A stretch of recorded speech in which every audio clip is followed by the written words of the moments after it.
नमस्कार दोस्तों, स्वागत है आप सभी का एक बार फिर से। जी हां दोस्तों, पूरे दिन की कई महत्वपूर्ण और बड़ी खबरें निकलकर सामने आ रही है। जानेंगे सभी खबरों को विस्तार से।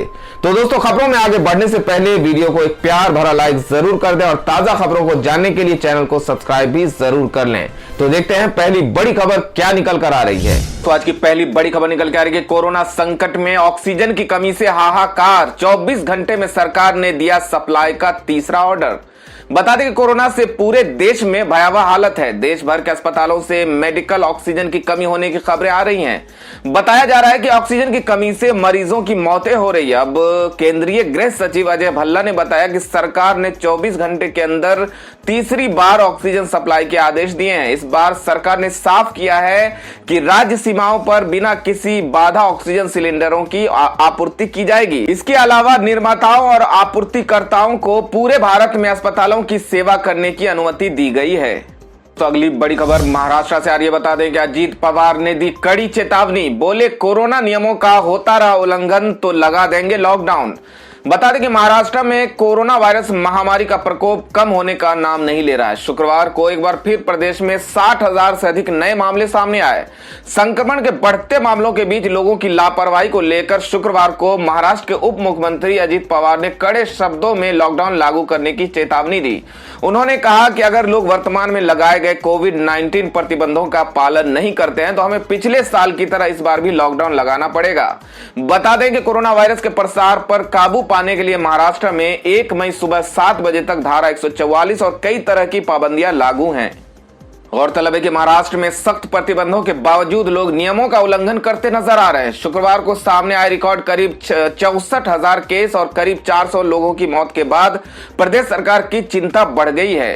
अजीत पवार ने लापरवाह लोगों को कड़ी चेतावनी देते हुए कहा कि अगर प्रतिबंधों का उल्लंघन किया गया तो सरकार को लॉकडाउन लगाना पड़ेगा। इससे पहले मंगलवार को कोरोना प्रतिबंधों का ऐलान करते हुए मुख्यमंत्री उद्धव ठाकरे ने लोगों से अपील की थी कि बेवजह घर से बाहर न निकले। फिर भी राज्य में कई जगह लोग कोविड प्रोटोकॉल का उल्लंघन करते पकड़े गए। तो दोस्तों, आपको क्या लगता है कि कोरोना महामारी को रोकने की जिम्मेदारी जितनी सरकार की है उतनी जनता की भी है? आप क्या सोचते हैं इस बारे में हमें कमेंट करके जरूर बताएं। तो बढ़ते हैं अगली बड़ी खबर की ओर। तो अगली बड़ी खबर में हैरान कर देने वाली खबर बिहार से आ रही है। बता दें कि स्टेशन पर बिना जांच कराए पीछे की गेट से फरार हो रहे हैं प्रवासी श्रमिक। बता दें कि पूरे देश में कोरोना ने कोहराम मचा रखा है। संक्रमितों की संख्या लगातार बढ़ती जा रही है, वहीं मौतों का सिलसिला भी रिकॉर्ड तोड़ रहा है। सभी राज्य पाबंदियां बढ़ा रहे हैं। इसे देखते हुए मजदूर वापस अपने गांव पलायन करने लगे हैं। बिहार से बाहर काम कर रहे मजदूर भी वापस लौट रहे हैं। पिछली बार से सबक लेते हुए बिहार सरकार ने प्रवासी श्रमिकों के लिए खास इंतजाम किए हैं। खास ट्रेन से श्रमिकों को बाहर के राज्य से बिहार लाया जा रहा है। बिहार पहुंचने के बाद उनका कोरोना चेक कराया जा रहा है।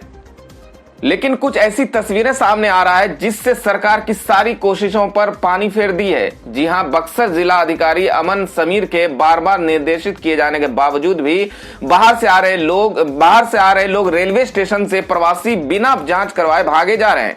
इसकी संख्या में लगातार बढ़ोतरी हो रही है। गुरुवार देर रात एक वीडियो वायरल हुआ जिसमें दिख रहा है कि स्टेशन पर प्लेटफॉर्म संख्या 1 के पीछे के रास्ते से सैकड़ों प्रवासी मजदूर भाग रहे हैं। शुक्रवार को भी ऐसा ही हुआ। इस बारे में स्थानीय वार्ड पार्षद प्रतिनिधि जय तिवारी ने बताया कि शुक्रवार की सुबह वास्को डिगामा एक्सप्रेस से सैकड़ों की संख्या में यात्री उतरे और बैरिकेडिंग को तोड़कर जाने लगे।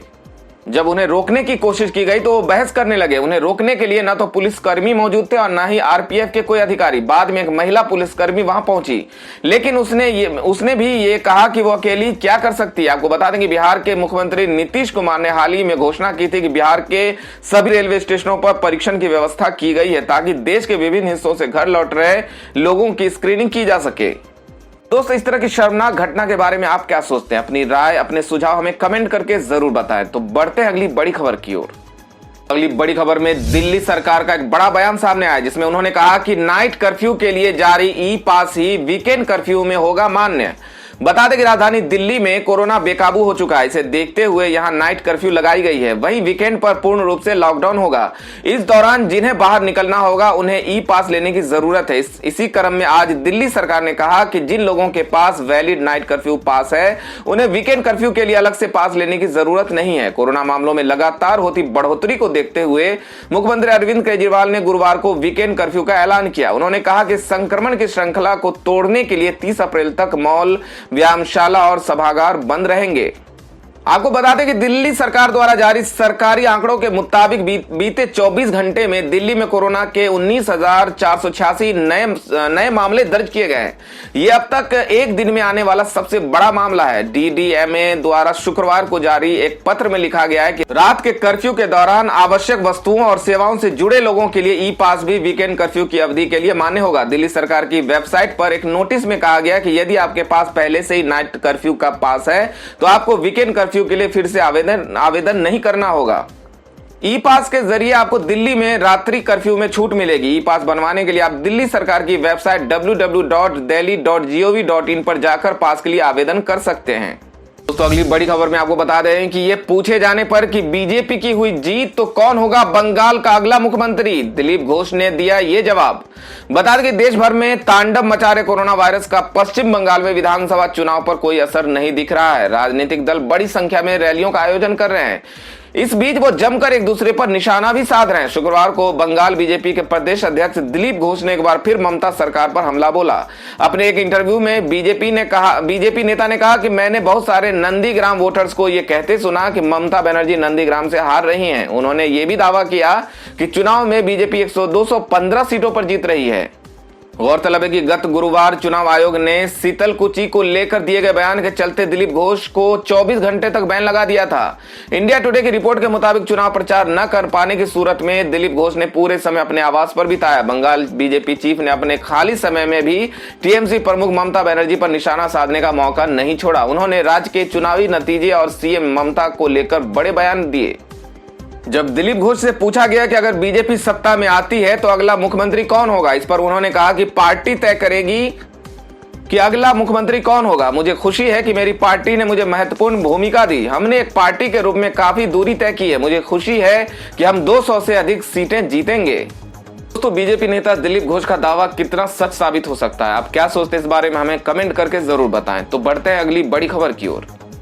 तो अगली बड़ी खबर में आपको बता दें कि क्या कोरोना के कहर के चलते बंद हो जाएंगी ट्रेनें, रेलवे बोर्ड अध्यक्ष ने दिया ये जवाब। बता दें कि रेलवे बोर्ड के अध्यक्ष सुनीत शर्मा ने शुक्रवार को कहा कि किसी भी राज्य ने रेल सेवा को बंद करने के लिए रेलवे को नहीं कहा है, लेकिन राज्यों ने जहां कहीं भी जोन के बारे में चिंता जताई है वहां यात्रियों की रैंडम जांच की जा रही है। यही नहीं, रेलवे के गंतव्य पर पहुंचने पर भी उनकी कोविड जांच कराई जा रही है। बता दें कि रेलगाड़ियों के संचालन को लेकर लोगों के बीच संशय की स्थिति बनी हुई है।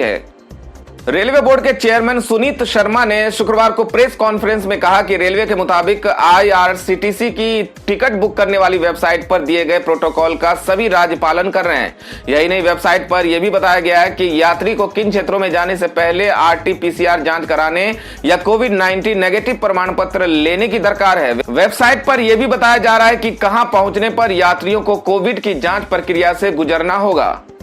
तो कोरोना महामारी की रोकथाम के लिए क्या ट्रेनों की आवाजाही बंद कर देना सही फैसला होगा, आप क्या सोचते हैं इस बारे में हमें कमेंट करके जरूर बताएं। तो बढ़ते हैं अगली बड़ी खबर की ओर। दोस्तों अगली बड़ी खबर में आपको बता दें कि अगर त्रिशंकु विधानसभा हुई तो क्या मिथुन चक्रवर्ती होंगे भाजपा के अल्पमत सरकार के सीएम। बता दें कि मशहूर अभिनेता मिथुन चक्रवर्ती के भाजपा में आने का असर पश्चिम बंगाल चुनाव में साफ दिख रहा है। उनकी सभाओं में भारी भीड़ उमड़ रही है, रोड शो में भी उनका जलवा है। नरेंद्र मोदी और अमित शाह बेशक बड़े नाम हैं, लेकिन मिथुन चक्रवर्ती वो नेता हैं जो आम बंगालियों को भाजपा से जोड़ रही है। गरीब और मध्यम वर्ग के लोग बढ़ चढ़कर उनके रोड शो में शामिल हो रहे हैं। वे गरीबों को सम्मान दिलाने और राज्य को हिंसा से मुक्ति दिलाने की बात कर रहे हैं। उनकी बात लोगों को भा रही है जब वे कहते हैं कि पिछले 44 साल से पश्चिम बंगाल ने अपनी सारी शक्ति केंद्र सरकार से लड़ने में लगाकर युवकों का भविष्य बर्बाद कर दिया, तो लोग जोश में चिल्लाने लगते हैं। मिथुन चक्रवर्ती का खुद चुनाव नहीं लड़ना अब उनके हक में जा रहा है। इससे लोग समझ रहे हैं कि वे राजनीति में दौलत या शोहरत कमाने नहीं आए। माना जा रहा है कि भाजपा मिथुन चक्रवर्ती के बारे में कुछ बड़ा सोच रही है। इसी बात को ध्यान में रखकर उन्हें पश्चिम बंगाल का वोटर बनाया गया है। इसके पहले उनका नाम महाराष्ट्र की मतदाता सूची में था। तो पश्चिम बंगाल में मिथुन चक्रवर्ती के आ जाने से क्या बीजेपी को सफलता मिल सकती है, आप क्या सोचते हैं इस बारे में हमें जरूर बताएं। तो बढ़ते हैं अगली बड़ी खबर की ओर। अगली बड़ी खबर निकल के आ रही है कि जालंधर में शुरू हुआ पंजाब का पहला मोहल्ला क्लिनिक, आम आदमी पार्टी के नेताओं ने की शुरुआत। बता दें कि पंजाब में अगले साल होने वाले विधानसभा चुनाव के लिए आम आदमी पार्टी की तैयारियां जोरों पर चल रही है। इसके लिए पार्टी के नेता पंजाब में केजरीवाल सरकार के कामकाज को लोगों के बीच रख रहे हैं। इसी दिशा में जालंधर के अंदर आम आदमी पार्टी के नेताओं ने मोहल्ला क्लिनिक की शुरुआत की है। यह मोहल्ला क्लिनिक पंजाब का पहला मोहल्ला क्लिनिक है। आम आदमी पार्टी जालंधर के पूर्व जिला अध्यक्ष और आप एससी विंग के state vice president doctor Shiv Dayal Mali की तरफ से भार्गव कैंप में इस मोहल्ला क्लिनिक की शुरुआत की गई है। बता दें कि मोहल्ला क्लिनिक के उद्घाटन के मौके पर आप पंजाब के पूर्व उपाध्यक्ष एवं डॉक्टर्स विंग के मौजूदा को प्रेसिडेंट डॉक्टर संजीव शर्मा एवं जिला अध्यक्ष राजविंदर कौर मौजूद थे। आपको बता दें कि इस मोहल्ला क्लिनिक के जरिए लोगों को सभी जरूरी दवाइयां उपलब्ध कराई जाएंगी। इसके अलावा सभी तरह के चेकअप भी यहां हो सकेंगे। इस मोहल्ला क्लिनिक में मरीजों का इलाज निःशुल्क किया जाएगा। तो आम आदमी पार्टी द्वारा किए गए इस तरह के कामों से क्या पंजाब में सफलता मिल सकती है? आप क्या सोचते हैं इस बारे में हमें कमेंट करके जरूर बताएं। तो बढ़ते हैं अगली बड़ी खबर की ओर। दोस्तों अगली बड़ी खबर राजस्थान से निकल के आ रही। बता दें कि कोरोना के बढ़ते कहर के चलते अजमेर दरगाह और पुष्कर का ब्रह्मा मंदिर 30 अप्रैल तक किए गए बंद। बता दें कि राजस्थान में कोरोना संक्रमण की दूसरी लहर ज्यादा खतरनाक होती जा रही है। कोरोना के आंकड़े रोजाना नया रिकॉर्ड बना रहे हैं। गुरुवार को एक ही दिन में रिकॉर्ड 33 मौतें हुई और 6,658 नए केस सामने आए। राजस्थान सरकार कोरोना को लेकर काफी सख्ती बरत रही है। परीक्षाएं निरस्त और आगे खिसका दी गई है। वीकेंड लॉकडाउन भी लागू किया गया है। इस बीच अजमेर स्थित विश्व प्रसिद्ध दरगाह और ऐतिहासिक ब्रह्मा मंदिर को लेकर राजस्थान सरकार ने बड़ा फैसला लिया है। 16 अप्रैल से दरगाह और ब्रह्मा मंदिर आम भक्तों के लिए बंद कर दिए गए हैं। ये पाबंदी 30 अप्रैल तक जारी रहेगी। तो दोस्तों राजस्थान सरकार द्वारा इन धार्मिक केंद्रों को बंद करने से कोरोना के रोकथाम में कितनी मदद मिलेगी, आप हमें कमेंट करके जरूर बताएं। तो बढ़ते हैं अगली बड़ी खबर की ओर। दोस्तों अगली बड़ी खबर निकल के आ रही कि भारत आएगा भगौड़ा नीरव मोदी। यूनाइटेड किंगडम के गृह मंत्री ने दी प्रत्यर्पण को मंजूरी। बता दें कि भारतीय बैंकों को करोड़ों का चूना लगाकर फरार होने वाले नीरव मोदी का अच्छा वक्त अब खत्म हो गया है। जहां शुक्रवार को यूनाइटेड किंगडम के गृह मंत्री ने उसके प्रत्यर्पण को मंजूरी दे दी है। हालांकि नीरव मोदी के वकील लगातार इसका विरोध कर रहे हैं, लेकिन सीबीआई ने वक्त पर सभी साक्ष्यों को प्रस्तुत किया, जिस वजह से उनकी मेहनत अब कामयाब हो गई है। मंजूरी मिलने के बाद तुरंत बाद सीबीआई ने भारतीय मीडिया के साथ यह साझा किया। दरअसल लंदन की अदालत में मामले की सुनवाई के दौरान सीबीआई ने नीरव को भारत भेजने की मांग रखी। इस दौरान उसके वकीलों ने कहा कि भारतीय जेलों की हालत सही नहीं है, जिस वजह से वहां पर उसे सही सुविधाएं नहीं मिल पाएगी। लेकिन अदालत ने सभी दलीलों को खारिज कर दिया। साथ ही उम्मीद जताई कि भारत की जेल में भी उसका ख्याल रखा जाएगा। इसके बाद यूके के गृह मंत्री प्रीति पटेल ने भी नीरव को भारत भेजने के फैसले को मंजूरी दे दी। तो दोस्तों भारत के भगौड़े नीरव मोदी को बहुत जल्द भारत लाया जाएगा। भारत सरकार की इस जीत पर 2 शब्द कमेंट में जरूर लिखें। तो बढ़ते हैं अगली बड़ी खबर की ओर। दोस्तों अगली बड़ी खबर निकल के आ रही है। दिल्ली में कोरोना संक्रमित मरीजों को अस्पताल ले जाने के लिए आएगी सरकार की गाड़ी। ऐप से करें बुकिंग। बता दें कि देश की राजधानी दिल्ली में कोरोना का प्रकोप बढ़ता ही जा रहा है। दिल्ली में संक्रमित मरीजों का आंकड़ा हर दिन बढ़ रहा है। ऐसे में केजरीवाल सरकार लगातार स्वास्थ्य व्यवस्था को दुरुस्त करने में लगी है। इस दिशा में अब केजरीवाल सरकार ने एक बहुत ही अहम कदम उठाया है। दरअसल अब कोविड संक्रमित मरीजों को अस्पताल ले जाने के लिए दिल्ली सरकार की गाड़ी आपके दरवाजे पे आएगी। केजरीवाल सरकार ने इस सुविधा की शुरुआत की है। इस सुविधा के जरिए संक्रमित मरीजों के परिजन जीवन सेवा ऐप के जरिए गाड़ी की बुकिंग कर पाएंगे और मरीज को अस्पताल तक ले जाने के लिए गाड़ी को बुला सकेंगे। और सबसे बड़ी बात यह है कि ये सुविधा एकदम निःशुल्क होगी। दिल्ली सरकार ने जीवन सेवा नाम से इस योजना की शुरुआत की है। आपको बता दें कि इस सर्विस में सिर्फ इलेक्ट्रिक व्हीकल का ही इस्तेमाल किया जाएगा। तो दोस्तों केजरीवाल सरकार द्वारा कोरोना मरीजों की सुविधा के लिए उठाए गए इस कदम के बारे में आप क्या सोचते हैं, आप हमें कमेंट करके जरूर बताएं। तो बढ़ते हैं अगली बड़ी खबर की ओर। अगली बड़ी खबर ओडिशा से आ रही। बता दें कि महिला सुरक्षा की दृष्टि से ओडिशा सरकार का बड़ा कदम, फिर से शुरू होगी पिंक ऑटो सर्विस। बता दें कि ओडिशा सरकार महिलाओं की सुरक्षा के लिए रोजाना नए कदम उठा रही है। इसी क्रम में राज्य सरकार ने पुलिस को पिंक ऑटो सेवा को फिर से शुरू करने के लिए कहा है। वैसे 27 जून 2014 को मुख्यमंत्री नवीन पटनायक ने राजधानी में महिलाओं के लिए इस सार्वजनिक परिवहन प्रणाली की शुरुआत की थी, लेकिन ये सेवा पिछले 3 साल से बंद पड़ी है। परिवहन सचिव मधुसूदन पाढ़ी ने पुलिस आयुक्त सौमेंद्र प्रियदर्शी को पत्र लिखा है, जिसमें उन्होंने कहा है कि कामकाजी महिलाएं छात्राएं रात में भी सफर करती हैं। ऐसे में पिंक ऑटो सर्विस को क्यों रोका गया, इसकी समीक्षा के लिए कदम उठाए जा सकते हैं। सार्वजनिक मांग के मद्देनजर और महिला यात्रियों की सुरक्षित यात्रा के लिए कमिश्नरेट पुलिस की निगरानी में इस सेवा को फिर से शुरू किया जा सकता है। दोस्तों अगली बड़ी खबर निकल के आ रही है। कोरोना वैक्सीन लेने के एक दिन बाद एक्टर विवेक को हार्ट अटैक, हालत गंभीर।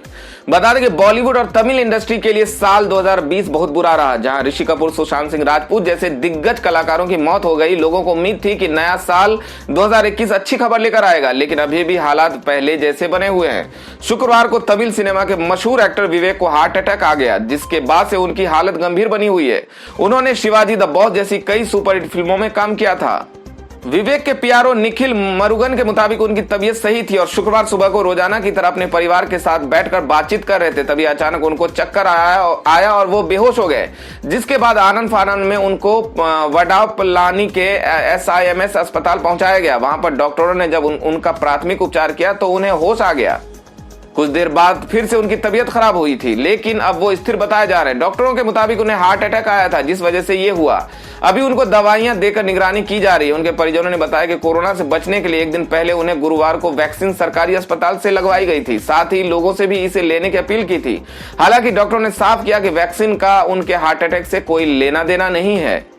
अगली खबर में जान लेते हैं आज के मौसम समाचार को। बता दें कि आज बढ़ते तापमान से मिलेगी राहत, कई राज्यों में बारिश का है अनुमान। बता दें कि देश में गर्मी से हाल बेहाल होता जा रहा है। मौसम में किसी भी तरह का कोई बदलाव न होने के कारण तापमान तेजी से बढ़ने लगा है। तेजी से बढ़ते तापमान के बीच भारत मौसम विभाग ने राहत की खबर दी है। मौसम विभाग के मुताबिक अगले कुछ दिनों में देश के कई राज्यों में बारिश के आसार बन रहे हैं। पश्चिमी विक्षोभ के कारण पश्चिमी हिमालयी क्षेत्रों में 17 अप्रैल तक 30 से 40 किलोमीटर प्रति घंटा रफ्तार से हवाएं चलेंगी और तूफान का भी अनुमान लगाया गया है। तेजी से बढ़ते तापमान में ब्रेक लगने का समय आ गया। अगले 4 दिनों में केरल, पुडुचेरी, तमिलनाडु, माहे और कराईकल में भारी बारिश का अनुमान जताया जा रहा है। इसके साथ ही कर्नाटक के तटीय क्षेत्रों में अगले 2 दिनों तक भारी बारिश का अनुमान है। इसके अलावा गोवा, मराठवाड़ा, महाराष्ट्र और कोंकण के अधिकांश इलाकों में भी तेज गरज के साथ भारी बारिश होने का अनुमान है। वहीं विदर्भ और छत्तीसगढ़ में 18 अप्रैल तक बारिश हो सकती है। तो दोस्तों ये थी अब तक की सभी बड़ी खबरों की अपडेट्स। टुडे ब्रेकिंग न्यूज और लेटेस्ट खबरों को देखने के लिए हमारे चैनल को सब्सक्राइब जरूर कर लें। वीडियो लाइक और शेयर जरूर कर दें अपने दोस्तों और रिलेटिव्स के साथ। तो दोस्तों आपसे फिर मिलेंगे काम की खबरों और सरकारी योजनाओं की एक और नई वीडियो के साथ। तब तक के लिए धन्यवाद दोस्तों।